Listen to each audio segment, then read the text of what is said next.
So I thought I'd start my early Monday morning filming day with a really good drill that I saw just flipping through Instagram yesterday. I've seen it before, I've done it before, but I've never really applied it on a regular basis or really kind of committed to it. And that is literally just a cross-handed swinging drill. So obviously traditional grip, I'm a left-handed golfer, my right hand's on top, left hand's on the bottom, opposite if you're right-handed golfer. I'm gonna flip that around, right hand on the bottom, left hand on the top, cross-handed, and make some swings. So some people will just use this as a backswing drill for many, many reasons. It helps you get in a lot of good positions, which I'm gonna explain in a second. But one thing I noticed when I was flipping through these videos is people actually hitting shots this way to help with their rotation and their follow through. So just quickly, a couple things I've been struggling with my swing. I played golf yesterday and I played fine scoring wise, but I did notice when I filmed a couple swings, a couple kind of funky positions that I wasn't a big fan of. My backswing looked a little on the sort of kind of tucked behind with this left elbow and very laid off with the club and a bit long. So I wasn't in love with that. I mean, obviously this position is not ideal for a couple reasons. And I also noticed that on the way through, my body rotation was very stalled. So really the arms were driving the swing and the lower and upper body were kind of following the arms. Neither of those things are good. So what I noticed about this drill when you go cross-handed is one, when you take the club back, just not even thinking about taking it outside or inside, just letting my arms swing back naturally. When I do that cross-handed, you can see, one, I noticed my arms, elbows way more in front of my chest, less back here, and two, the club is not way laid off unnaturally. There's nothing wrong with the club being a little bit laid off. I'm not gonna say you have to be perfectly down the line. My club, and when I look at it, excessively, and it's almost a bit unnatural. So you can see that when I go cross-handed, that really sets the club in a much better position. So positions aren't everything, but the cleaner your backswing is, the better position you are in, the easier the downswing is gonna become, because you have to make fewer compensations coming down to hit a good shot. And then one thing that I notice as you start to hit shots is that, one, if you wanna make clean contact, hitting a ball cross-handed, and if you wanna hit a ball reasonably straight, you really, really have to get your body rotated at impact, or you're gonna hit it dead left for me. You're gonna shank it, you do all kinds of weird stuff.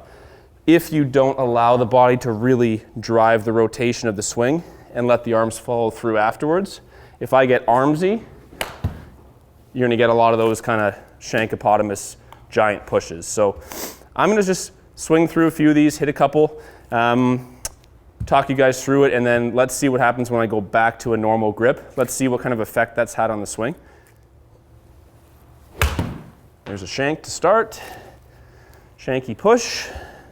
So I gotta really focus on rotating to get that club square. Okay, closer. You can see how difficult this drill really is hard. So that indicates to me that the arms are really still driving the swing. I'm not really getting open at impact.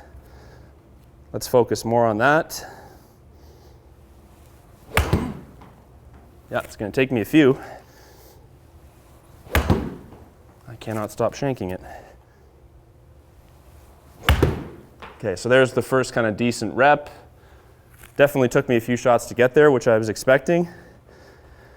And if you take a look at that swing versus the first few, you'll notice that obviously I had to get more here. So sort of, you can see both pockets of my pants versus being too square and letting the arms dominate.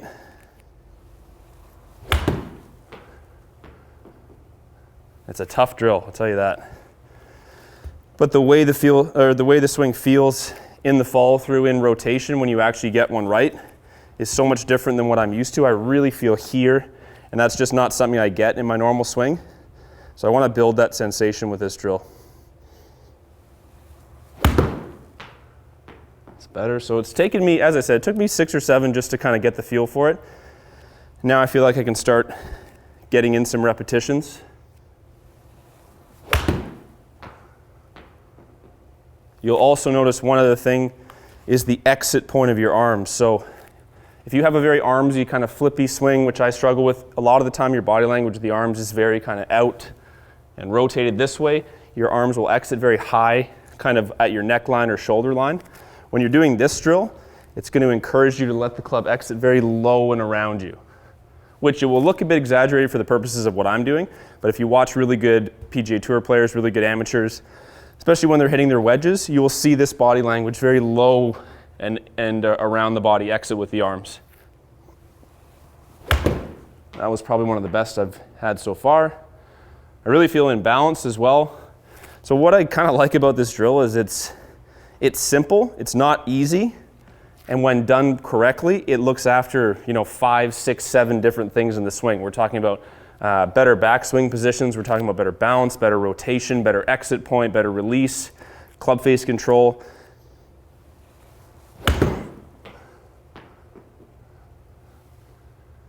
Okay, I'm gonna hit one more, and then I'm gonna finish with a couple regular swings and just see how that feel has bled into I've made about 15 of these swings so far.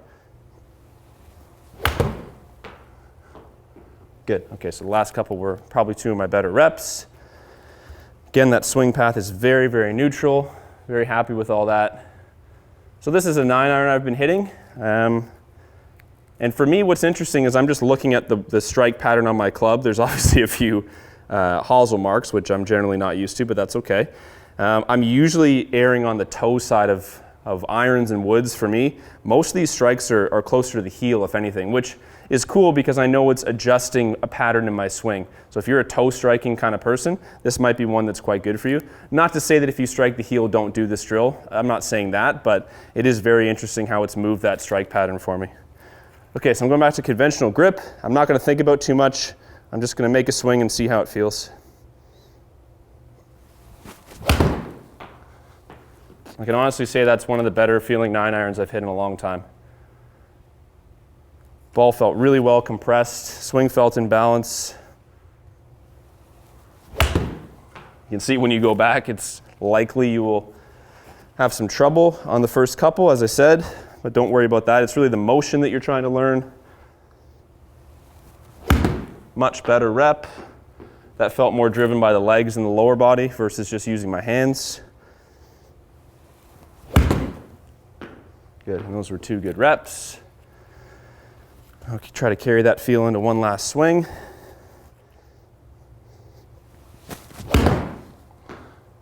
Yeah, nice feeling iron to finish. And it's okay to do these at kind of 70–80% speed. You don't really have to be smashing at the ball. Even when you go back to the full swing, I probably dialed my speed back a bit because I wanted to make sure I felt that rotation a little bit better. So you guys can tell me what you thought of the body language between the cross-handed swing.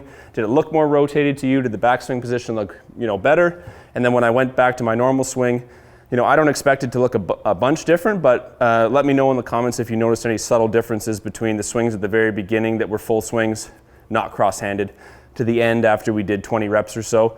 This is something I'm going to work on quite a bit. I really like how it helps me in the backswing, and as I said, I love how it helps me rotate through. So I can see myself doing a set of these to start most practice sessions and even a few before I warm up to go out and play. So let me know what you guys thought of the drill. Leave your comments about what you thought about the final result. See if you saw any differences. And thanks for watching.